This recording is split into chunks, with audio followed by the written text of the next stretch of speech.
अस्सलाम वालेकुम, मैं हूं जावेद फारूकी। साबिक़ वज़ीर-ए-आज़म इमरान खान ने लॉन्ग मार्च का ऐलान भी कर दिया और उसके साथ साथ एक जो अफवाहों का बाज़ार है वो भी फिर से गर्म हो गया है। और ये कहा जा रहा है कि इस हफ्ते में, रवां हफ्ते में, कोई निगरान हुकूमत बनने जा रही है, टेक्नोक्रेट्स पर मुश्तमिल हुकूमत बनने जा रही है। एक तो आज के नशिस्त के अंदर ये बात करेंगे कि खान साहब का लॉन्ग मार्च ये कैसा लॉन्ग मार्च होगा। क्या ये लॉन्ग मार्च की जो पहले जो रही है, हिस्ट्री रही है खान साहब के हवाले से ख़ास तौर पर, ये उसी किस्म की कोई एक्टिविटी करने जा रहे हैं और इसकी वजूहात क्या हैं, मुहर्रिकात क्या हैं। दूसरा ये कि निगरान हुकूमत की जो बात हो रही है उसके कितने इम्कानात हैं और ये क्यों बात हो रही है और कैसे निगरान हुकूमत बन सकती है। पहले तो ये बात करें कि खान साहब ने जो लॉन्ग मार्च का ऐलान किया है, ये एक तो ये है कि ये कहा जा रहा है कि वो ऐलान चूँकि पहले कर चुके थे कि वो लॉन्ग मार्च करेंगे, तो इसलिए इसका ऐलान किया है। लेकिन उसके साथ साथ ये भी हुकूमत को ख़बरदार भी किया जा रहा है कि इसको ईजी ना लिया जाए। ऐसे तजियाकार भी जैसे हामिद मीर साहब हैं, बड़े सख्त मुखालिफ हैं इमरान खान के सियासत के भी और तनकीद भी करते हैं, नाकद है सख्त उनके। और जब इमरान खान हुकूमत जा रही थी उस वक्त भी उनकी जो बातें थी वो यानी इसी तरह से थी कि तब इमरान खान नहीं मान रहे थे कि हुकूमत नहीं जाएगी और पीटीआई नहीं मान रही थी, लेकिन जो लोग ये बता रहे थे कि चीज़ें किस तरह से डेवलप हो रही हैं उनमें से एक मीर साहब भी। तो मीर साहब ने अब भी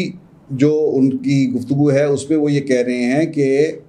ये इस लॉन्ग मार्च को हुकूमत गैर संजीदा ना ले और ऐसा ना हो कि कहीं गैर संजीदगी में वो कोई नुकसान कर बैठे, इसके पीछे कुछ ना कुछ है। अब हामिद मीर जब इस बात की निशानदेही करते हैं तो उसकी वो दो तरह से एक ही वक्त में दो काम कर रहे होते हैं। मसलन एक तो ये कर रहे होते हैं कि एक तो हुकूमत को ख़बरदार भी कर रहे हैं कि जागते रहना, दूसरे में वो एक ख़ास बैकग्राउंड के साथ इस किस्म की एक्टिविटी के पीछे जो मुहर्रिकात हैं उनकी भी निशानदेही कर रहे होते हैं। और इमरान खान के जो भी लॉन्ग मार्च और उनकी जो एहतजाजी सियासत है अब तक की, उसके पीछे जो मुहर्रिकात हिस्टोरिकली जो रहे हैं, जो कुव्वतें उनके साथ रही हैं, वो किसी से ढकी छुपी बात नहीं है। और मुक़्तदर कुव्वतें जो है, जिस तरह से उन्होंने उनका 2014 के अंदर लॉन्ग मार्च करवाया और उसके बाद फिर 2018 के इलेक्शन से पहले भी उनकी कैंपेन जिस तरह से चलती रही और उनकी जो भी शान नज़ूल है उनकी पॉपुलर पॉलिटिक्स में आने की और इक़्तिदार में आने तक की, वो उसी तरफ जो है वो इशारा कर रहे हैं कि इसके पीछे जो है वो बेखबर अब ना रहे कि ये इन्हें कहाँ से सपोर्ट हासिल है। और अगेन फिर वही बात है कि ये लॉन्ग मार्च का जब ऐलान किया जाता है तो ये लॉन्ग मार्च का ऐलान इतना सादा नहीं होता। इसके पीछे कहीं ना कहीं से पाकिस्तान के अंदर जो मुक़्तदर कुव्वतें हैं उनकी कहीं ना कहीं से उन्हें सपोर्ट होती है। तो एक तो ये वो इस तरफ निशानदेही कर रहे हैं। इसके साथ ही अगर दूसरा एक ट्वीट जो है उसको अगर देखें हम, वो किया है कल कामरान खान साहब ने। कामरान खान साहब का भी जो बैकग्राउंड है और उनके जो सोर्सेज हैं, उनकी जो ख़बरें हैं, उनका जो मरकज़ व मंबा है वो हम और आप अच्छी तरह से जानते हैं कि वो जो मुक़्तदर हलकों के करीब तरीन जो सहाफ़ी तस्वर किए जाते हैं वहाँ की एक्टिविटी पर जिनकी बहुत ज़्यादा नज़र होती है या जिन्हें बताई जाती है, खान साहब, कामरान खान साहब का शुमार उन सहाफ़ी में होता है और उनकी बात, कही हुई बात को उसी बैकग्राउंड में देखा जाता है कि अच्छा भाई ये वहाँ से आई होगी ख़बर। तो खान साहब ने कहा एक खुशखबरी सुनाई है। तो मुझे ये नहीं समझ आती कि ये खुशखबरी हमारे जो सहाफ़ी हैं, सीनियर जो हैं हमसे, तो वो बहुत पहले से हैं जर्नलिज़म में, वो सीनियर हैं, तो ये सहाफ़ियों का क्या ताल्लुक़ हो गया कि किसी हुकूमत के आने को वो बदखबरी कहें, किसी के जाने को खुशखबरी कहें। आप तो सीधी सी ये बात करें कि क्या होने क्या जा रहा है। तो उन्होंने एक ट्वीट में कहा है कि मुबारक हो कौम को कि इनसे जरदारी शहबाज सरकार से जान छूटने वाली है और एक निगरान हुकूमत की जो नोक पलक है वो तैयार हो रही है, उसकी तश्कील आखिरी मरलों में है। ये उन्होंने एक ख़बर जो है वो जारी की है। एहसन इकबाल साहब, आज उनसे मुलाकात हुई, वो हाथ आए, उनसे पूछा हमने कि बताएं कि क्या है, तो उन्होंने तो इसका यकसर इसकी तरदीद कर दी और उन्होंने कहा कि ऐसी कोई भी बात नहीं है और ये एक बड़ी ब्रॉड बेस्ड एक इत्तेहादी हुकूमत है,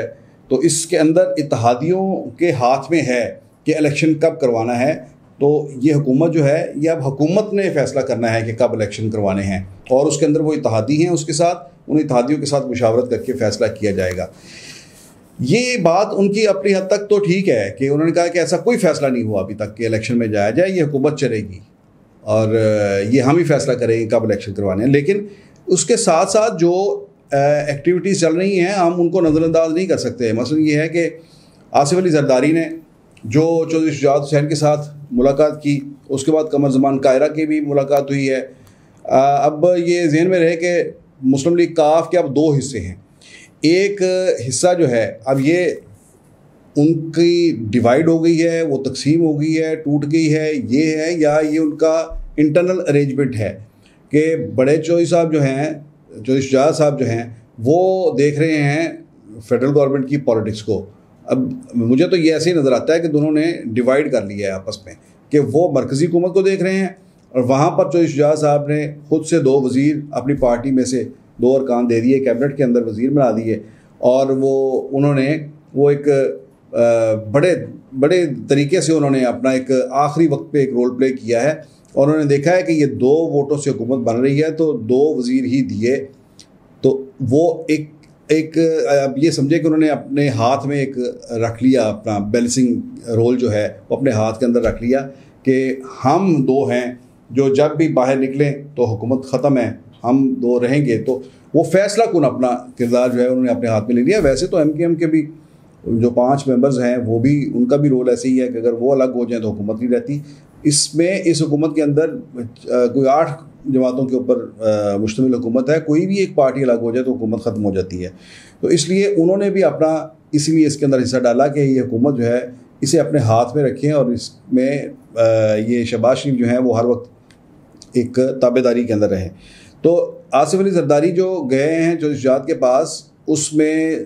ज़रा का यही कहना है कि वो यही फैक्टर था कि उन्होंने कहा कि ये 2 अरकान जो हैं इन्हें संभाल कर रखा जाए, और चौधरी साहब से भी कहा कि आप हुकूमत के साथ खड़े रहें, हमने बड़े जो है वो मामलात हैं जिनको चलाना है। तो यही बताया गया है कि उनके इस मुलाकात के बाद चौधरी शुजात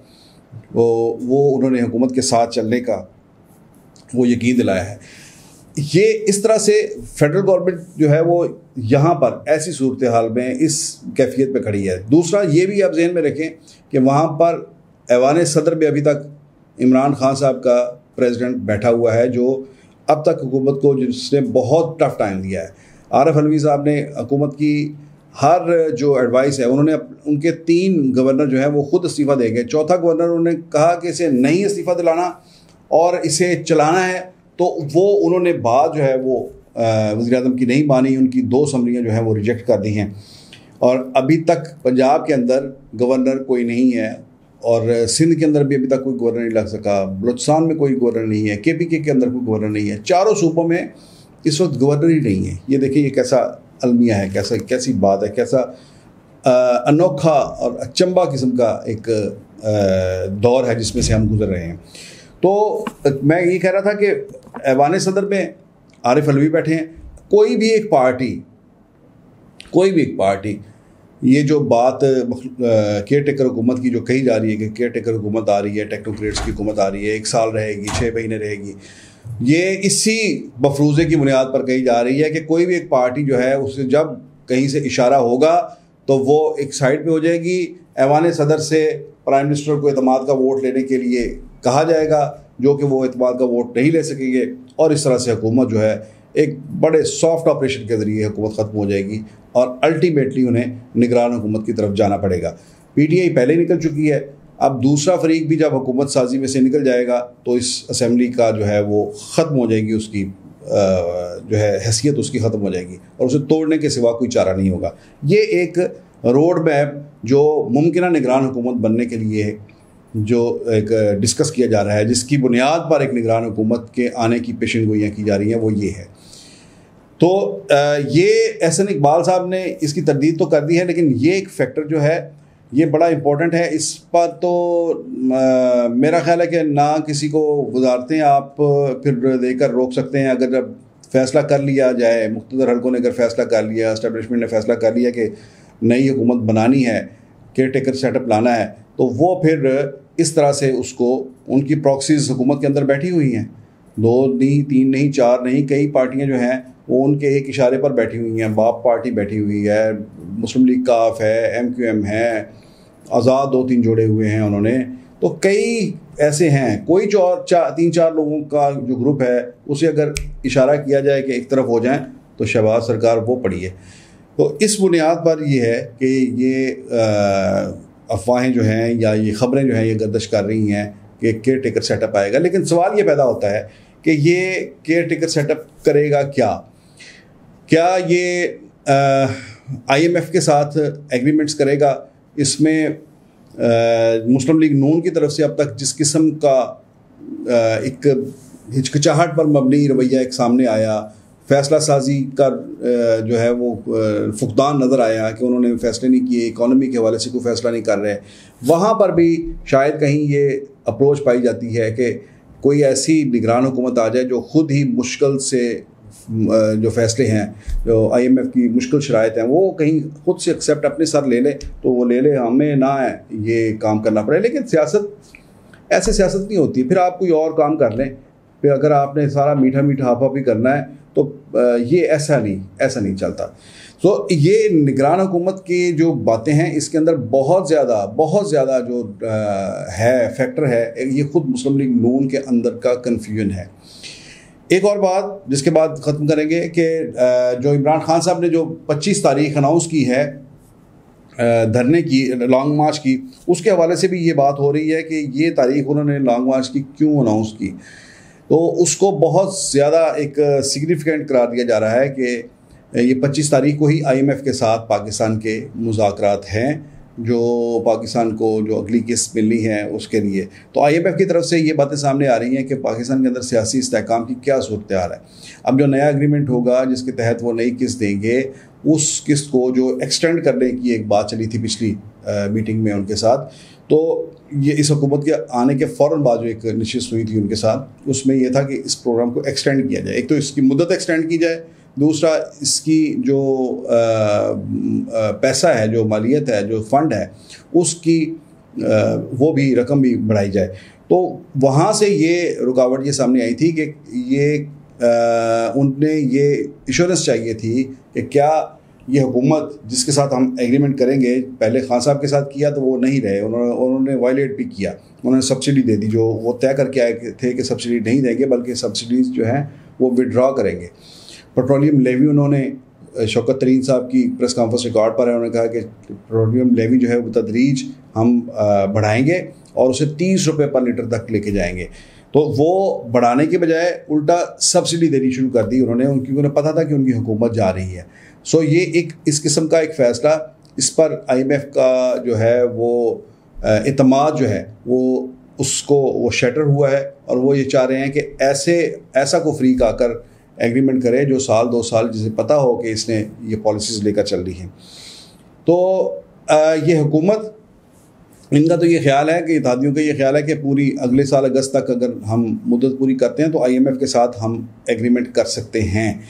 तो एक तो ये 25 तारीख को इनकी ये मीटिंग है जिसके अंदर यही मौक़िफ़ लेके जाएंगे कि अगले पूरा साल हुकूमत ये होगी, तो और ये तमाम शराइ जो हैं इनको ऑनर किया जाएगा। लेकिन खान साहब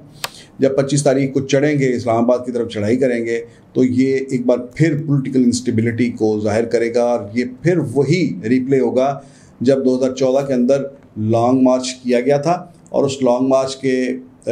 नतीजे में तब याद होगा कि चीनी सदर जो थे उन्होंने पाकिस्तान आना था, लेकिन जिस दिन उन्होंने इस्लामाबाद आना था उस दिन इस्लामाबाद डी चौक के अंदर वो धरना दे दिया गया, और ये इतना बड़ा ये वाक़या था कि उससे चीनी सदर का दौरा मनसूख हो गया, और आज तक फिर वो दोबारा दौरा नहीं हो सका।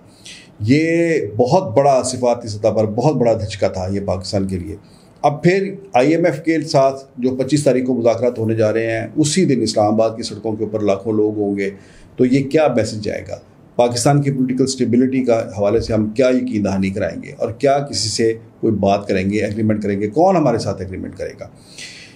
ये इस हवाले से खान साहब की ये जो डेट है और ये जो पॉलिटिक्स है, इसके ऊपर भी संजीदा हल्के इसको इस अंदाज से भी देख रहे हैं और कह रहे हैं कि ये कोई मुल्क के लिए खैर खाही नहीं है। सियासी इख्तलाफ अपनी जगह पर है, लेकिन पाकिस्तान जिससे सफ़र करे इस किस्म की पॉलिटिक्स से इज्तनाब करना चाहिए। तो देखते हैं कि आने वाले दिनों में खान साहब का जो धरना है, जो उनका जो लॉन्ग मार्च है, क्या ये उसी नौयत का, उसी शिद्दत का लॉन्ग मार्च होता है और इसके अंदर क्या कोई डेडलॉक वो पैदा करते हैं, या आकर अपनी बात कन्वे करके घरों को वापस चले जाते हैं, जैसे बिलावल ने एक लॉन्ग मार्च किया और इस्लामाबाद पहुंचकर वो अपनी बात कन्वे करके वो डिस्पर्स हो गए थे। तो अगर तो इसी तरह होता है तो फिर तो ये है कि बेहतर है ये मुल्क के लिए और मामला आगे चलेंगे। इलेक्शन तो होने ही हैं, मैक्सिमम 1 साल बाद हो जाएंगे। अगर इमरान खान कहते हैं 4 माह बाद हों, 5 माह बाद हों, 5 माह नहीं तो 12 माह बाद हो जाएंगे, 16 माह बाद हो जाएंगे, इससे तो कोई फ़र्क नहीं पड़ता। तो इसी के अंदर सब ने अपनी जीत और फतह जो है वो रखी हुई है कि इलेक्शन किसकी अनाउंसमेंट पर या किसके प्रेशर के ऊपर इलेक्शन की डेट आती है। तो ये अना की जो एक तस्कीन के लिए सियासत हो रही है, अल्लाह ताला इस सियासत से पाकिस्तान को बचाए और हमारे सियासी रहनुमा जो हैं उन्हें भी को अक्ल और होश के नाखुन लेने की तौफीक अता फरमाए। तो इन्हीं अल्फाज के साथ बड़े क्या कर सकते हैं, अफसोसनाक सूरत हाल है। आइंदा ब्लॉग में फिर मिलेंगे, इजाज़त दीजिए, अल्लाह हाफ़िज़।